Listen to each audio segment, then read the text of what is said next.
one reason, which doubtless psychology can explain, they stared hard at the water, though the water there was just as black and foul as it is everywhere in the canal system of Bruges. "Surely you've not dropped it?" Eve Fincastle exclaimed in a voice of horror, yet she knew positively that Madame Laurence had. The delinquent took a handkerchief from her muff and sobbed into it, and between her sobs she murmured, "We must inform the police." "Yes, of course," said Kitty, with the lightness of one to whom a £500 bracelet is a bagatelle. "They'll fish it up in no time." "Well," Eve decided, "you go to the police at once, Kitty, and Madame Laurence will go with you, because she speaks French, and I'll stay here to mark the exact spot." The other two started, but Madame Laurence, after a few steps, put her hand to her side. "I can't," she sighed, pale. "I'm too upset. I cannot walk." "You go with Miss Sartorius," she said to Eve, "and I will stay." And she leaned heavily against the railings. Eve and Kitty ran off, just as if it was an affair of seconds, and the bracelet had to be saved from drowning. But they had scarcely turned the corner 30 yards away, when they reappeared in company with a high official of police, whom by the most lucky chance in the world they had encountered in the covered passage leading to the Place du Bourg. This official, instantly enslaved by Kitty's beauty, proved to be the very mirror of politeness and optimism. He took their names and addresses, and a full description of the bracelet, and informed them that at that place the canal was 9 feet deep. He said that the bracelet should undoubtedly be recovered on the morrow, but that as dusk was imminent, it would be futile to commence angling that night. In the meantime, the loss should be kept secret, and to make sure, a succession of gendarmes should guard the spot during the night.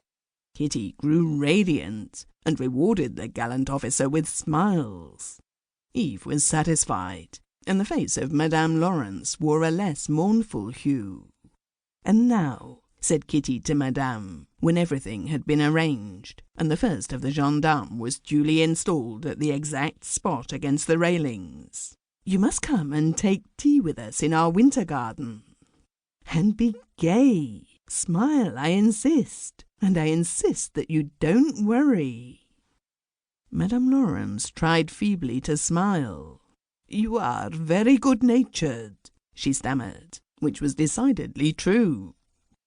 The winter garden of the Hôtel de la Grande Place, referred to in all the hotel's advertisements, was merely the inner court of the hotel, roofed in by glass at the height of the first story.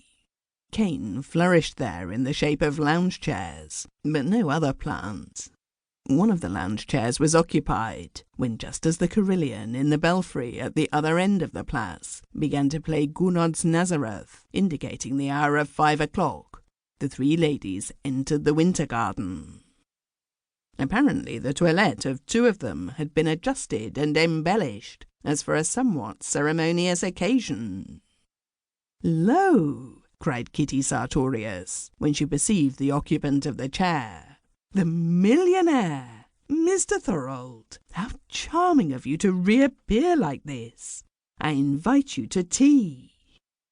Cecil Thorold rose with appropriate eagerness. "Delighted," he said, smiling, and then explained that he had arrived from Ostend about 2 hours before, and had taken rooms in the hotel.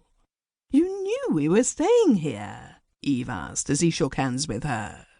"No," he replied, "but I am glad to find you again." "Are you?"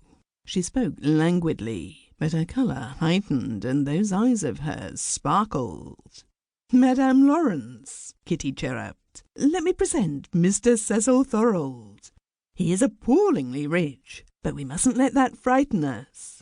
From a mouth less adorable than the mouth of Miss Sartorius, such an introduction might have been judged lacking in the elements of good form. But for more than 2 years now, Kitty had known that whatever she did or said was perfectly correct, because she did or said it. The new acquaintances laughed amiably, and a certain